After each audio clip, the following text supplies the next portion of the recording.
Agora vamos conversar com Juliano Medeiros, que é presidente nacional do PSOL. Vamos falar um pouco sobre o plano de governo, Juliano, do Guilherme Boulos, né? O Guilherme Boulos tem se posicionado e o PSOL segue essa linha como candidato mais à esquerda nessa eleição. O que significa, num momento como esse do Brasil, ter posições identificadas com a esquerda? Então, boa noite, Mauro. Boa noite a todo mundo que nos assiste. Bom, veja, nós estamos muito entusiasmados com a eleição, com esse processo eleitoral, em primeiro lugar, porque é uma oportunidade de fazer com que as ideias de esquerda voltem a ter espaço no debate político brasileiro. Houve um processo muito duro nos últimos anos de criminalização, de cerceamento às ideias de esquerda, como se a esquerda fosse a responsável pelos problemas do país. É verdade que o país enfrentou problemas graves nos últimos anos e que parte desses problemas foram produtos de opções equivocadas, que parte da esquerda brasileira tomou, dentre elas, ter confiado em velhas raposas da política, velhos partidos do sistema político corrompido que nós temos. Então, primeiro, é uma grande oportunidade para a gente aproveitar o processo eleitoral para poder apresentar ideias que estão um pouco fora daquilo que os analistas do sistema, do establishment, como se diz, apresentam. Então, esse é o primeiro aspecto. O segundo aspecto é que a crise social e política que o Brasil vive nos últimos 2 anos, mas não só depois do golpe, já antes também, mostram que é preciso ter saídas mais estruturais para os problemas do país. Nós estamos vivendo uma recessão, Mauro, já de alguns anos. A recessão teve um intervalo nessa recessão nos últimos 2 anos, mas o Brasil não voltou a crescer. A crise econômica continua produzindo efeitos dramáticos sobre a vida dos brasileiros. O principal deles é o dado que saiu ontem, divulgado pelo IBGE, 13 milhões de desempregados, um número grande de trabalhadores e trabalhadoras que sequer estão procurando mais emprego porque não encontram alternativa. Então, a crise econômica gerou uma crise social de proporções muito profundas que exige que o debate político abra espaço para ideias e posições que apresentem saídas estruturais. Eu ouvi alguns representantes de outras candidaturas que me antecederam aqui e vejo muitas saídas que são saídas cosméticas, dentro das velhas fórmulas que esperam que o mercado seja o grande indutor da economia, como se o governo não tivesse nenhuma responsabilidade, que esperam que as parcerias com o setor privado... Bom, nós tivemos experiências recentes que mostraram que em momentos de crise o setor privado tende a ter posições mais conservadoras. Vou dar um exemplo. A Dilma, no final do seu governo, ofereceu um grande pacote de desonerações para o setor produtivo, na expectativa de que o setor produtivo retomasse o investimento e, a partir daí, retomasse os empregos. O resultado foi que as margens de lucros que foram oferidas a partir daquelas desonerações foram para as matrizes das empresas no exterior, ou para recompor a margem de lucro dessas empresas, no caso de empresas nacionais. Então, esperar que o setor privado seja a única porta de saída para a crise é um erro.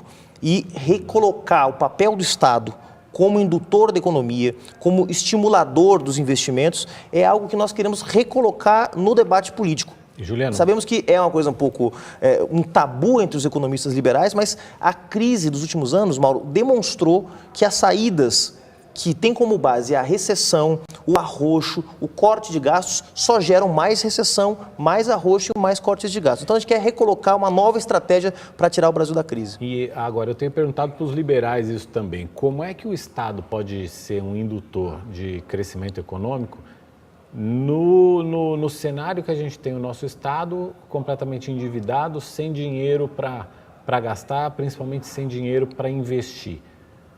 Que propostas a candidatura do PSOL tem para isso? O Guilherme e a nossa equipe que tem trabalhado no nosso programa econômico têm sido muito assertivos nessa questão.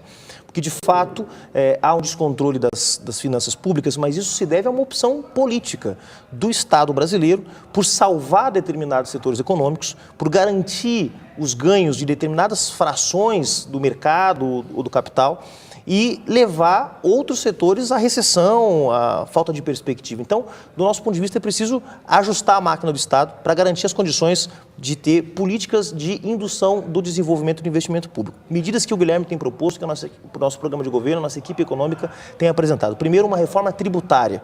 O Estado brasileiro arrecada bastante, mas arrecada punindo os pobres e desonerando ou permitindo que os ricos fiquem livres com diversos mecanismos de elisão fiscal. Então, vou dar o exemplo mais clássico que o Guilherme tem usado em todas as suas entrevistas. Um trabalhador que está nos assistindo aqui, eu ou você, Mauro, a gente todo ano paga o IPVA dos nossos veículos, não é isso? Opa! E se não pagar, a gente sabe o que acontece. O carro vai parar no pátio do Detran e por aí vai. O dono de um jatinho, de um iate, de um helicóptero, não paga R$1 de imposto.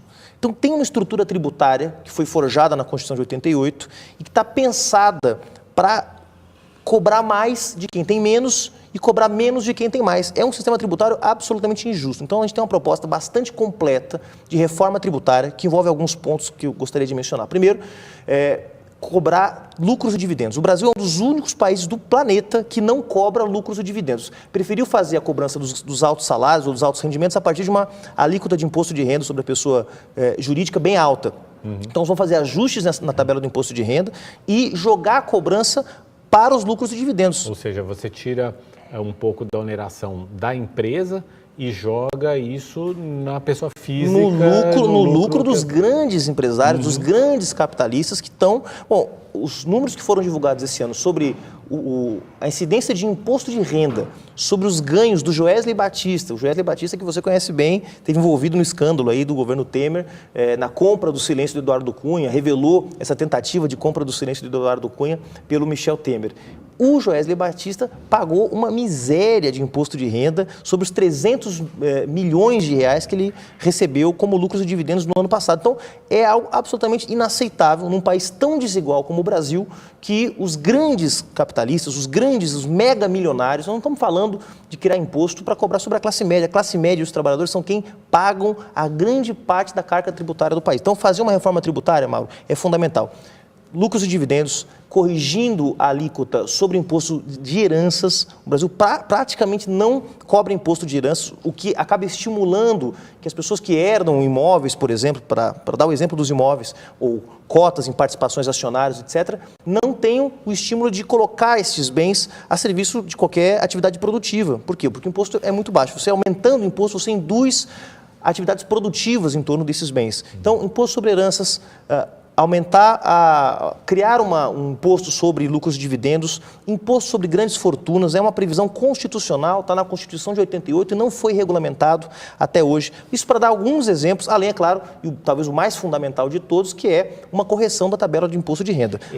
Essas medidas seriam suficientes para, por exemplo, tampar o buraco do déficit público e gerar recursos para o Estado investir mais na economia? O déficit foi anunciado na semana passada, está na casa de 137, 139 bilhões de reais. Nós calculamos que com essas medidas da reforma tributária que nós estamos prevendo, seria possível arrecadar 180 bilhões de reais. Ou seja, além de resolver o problema do déficit público, garantir condições para o investimento público. E aí, bom, nós temos uma série de propostas na área do investimento público que são, digamos, prioridades nacionais para enfrentar a crise social. Ou seja, você enfrenta a crise econômica... Resumidamente, quais seriam essas prioridades Primeiro, que a gente está um grande plano de geração de empregos. Então, nós temos um plano chamado Plano Levanta Brasil, que seria um plano de obras públicas em que você teria, ao mesmo tempo, enfrentaria o problema do emprego, né, do desemprego crônico, que hoje afeta 13 milhões de trabalhadores. Então, resolveria o problema do emprego, garantiria investimento público naquelas áreas em que o mercado não tem se interessado. Principal exemplo, saneamento básico. Saneamento básico hoje é um drama nacional. A cada R$1 investido em saneamento básico se poupa R$4 na área da saúde pública. Então, um plano de obras públicas que enfrente estes problemas da infraestrutura, mas não só da infraestrutura voltada para o setor produtivo. Não só criando rodovias para escoar a produção do agronegócio, não só melhorando as condições dos nossos portos ou aeroportos, mas melhorando a vida concreta das pessoas. Então, por exemplo, um grande plano de obras públicas na área de saneamento, que é um setor que, como eu já disse, o setor privado não tem interesse em investir nos últimos anos. Então, o Estado entraria aí com esses recursos que seriam acumulados por essa reforma tributária, garantindo condições também para enfrentar o problema do desemprego. Programa de obras públicas na área da habitação. O Guilherme, como você sabe, é uma grande liderança na defesa habitacional, da luta dos direitos habitacionais. E a partir também desse plano Levanta Brasil, gerar um grande plano de obras públicas na área habitacional. E um terceiro, que eu não posso deixar de falar, que é muito importante, é o programa Meu Bairro, Minha Vida. Levando obras de infraestrutura para aqueles bairros que já receberam melhorias, por exemplo, na área habitacional. O exemplo mais clássico, os conjuntos habitacionais do Minha Casa Minha Vida, muitos deles distantes dos centros das cidades e que não receberam a infraestrutura necessária, ou seja, não tem posto de saúde, não tem creche pública, não tem equipamentos públicos de lazer e esporte adequados. Então, o programa Meu Bairro Minha Vida seria um programa voltado para qualificar essas áreas que hoje estão basicamente abandonadas pelo poder público. Vamos ver com o André Lucena como é que está rapidinho, André, quem está chegando no final aqui, como é que está o comportamento do pessoal no Facebook em relação à candidatura do Guilherme Boulos. No pique, como diria Avalone. Vamos lá. Só aproveitando para lembrar todo mundo que está perguntando para a gente, a nossa live do debate começa às 10 horas pelo YouTube, Facebook e Twitter. Então inscreva-se no nosso canal no YouTube, já tem um evento criado para vocês acompanharem. Dê o like também e acompanhem pelo Facebook, que nos proporciona essa plataforma que mostra os candidatos mais citados desde o dia 20 de julho no Facebook. O Guilherme Boulos, como a gente está vendo aqui, ele é o 6º mais citado, teve 4,5 milhões de interações desde o dia 20 de julho por 1,3 milhões de pessoas, a maioria delas homens e muito entre 25 e 34 anos. Aqui ele nos mostra também os temas, que são programas sociais, previdência, meio ambiente, indústria, temas de gêneros, são os temas mais citados quando o pessoal do Facebook fala sobre o candidato Guilherme Boulos, e também o mapa de calor, que mostra a distribuição dele pelo Brasil, no sul, no sudeste, um pouquinho também aqui no norte, de todas as interações que são feitas pelo Guilherme Boulos no Facebook. Esses pontos mais escuros são onde concentra o maior número de interações, sejam elas positivas, negativas ou neutras, lembrando sempre que essa plataforma, todos esses dados, não tem relação com nenhuma intenção de voto, né? São dados extraídos dessas menções das pessoas no Facebook. São menções que podem ser positivas, negativas ou neutras, mas a gente vê ali pelo mapa que existe até um equilíbrio ali, né, nas diversas regiões, um pouco mais concentrado nas áreas urbanas ali, de São Paulo, Rio de Janeiro. O Juliano é presidente nacional do PSOL, o partido do Guilherme Boulos.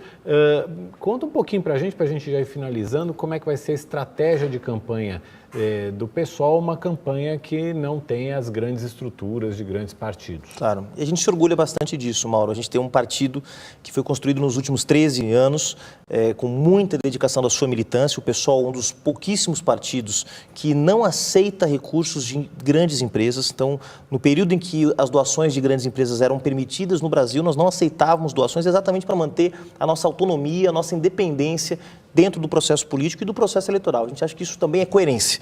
Nós vamos trabalhar essa campanha como uma campanha movimento. Isso é muito importante, porque o Guilherme não é o candidato só do PSOL, ele é o candidato de uma aliança composta pelo PSOL, pelo PCB, Partido Comunista Brasileiro, que faz parte da nossa aliança formal, mas por uma série de movimentos sociais. Além do MTST, que o Guilherme dirige, também a PIB, que é um movimento indígena liderado pela Sônia Guajajara, nossa candidata a vice-presidente, a Mídia Ninja, o Círculo Palmarino, a Intersindical, ou seja, são vários movimentos sociais que se somaram dessa construção, Mauro, com o objetivo de construir uma frente política pensando uma nova esquerda no Brasil, né? Há outras candidaturas que são do campo da esquerda, que são do campo progressista, mas que têm muitos compromissos firmados com as velhas elites políticas, as velhas elites econômicas. Nós temos a consciência de que a candidatura do Guilherme e da Sônia tem condições de apresentar uma nova esperança, um projeto de futuro para o Brasil e para a esquerda que possam enfrentar de fato os privilégios, as injustiças sociais que marcam a nossa formação social. Então a gente está bastante empolgado com essa hipótese de uma campanha movimento. Nós temos no sábado agora às 14h, nosso primeiro comício aqui em São Paulo, no Largo da Batata, 14h, se você que quiser participar pode acompanhar. E nesse comício nós vamos poder testar um pouco dessa força, que é essa campanha movimento. Muita juventude, muita gente ligada a movimentos culturais, movimentos de jovens, movimentos de mulheres, movimentos ligados à comunidade LGBT, muita gente se somando à campanha. A campanha vai estar muito nas redes sociais? Tem bastante força nas redes sociais, principalmente pela presença da Mídia Ninja, que é hoje um dos principais instrumentos de mídia ativismo que existem no país, né? Um instrumento fundamental para denunciar as injustiças, o golpe parlamentar de 2016, a deposição injusta da Dilma, a prisão injusta do Lula.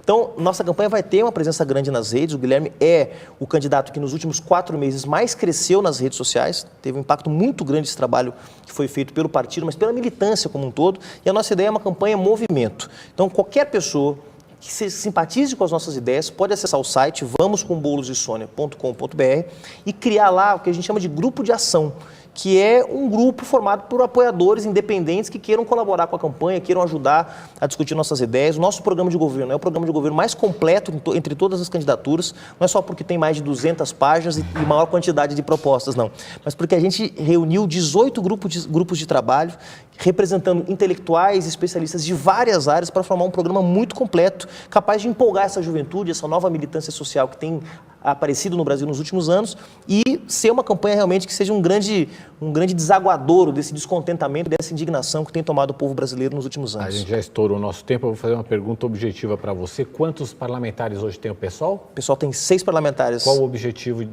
agora para a eleição legislativa? Pelo menos dobrar a bancada para 12 deputados. Na bancada federal. Federal.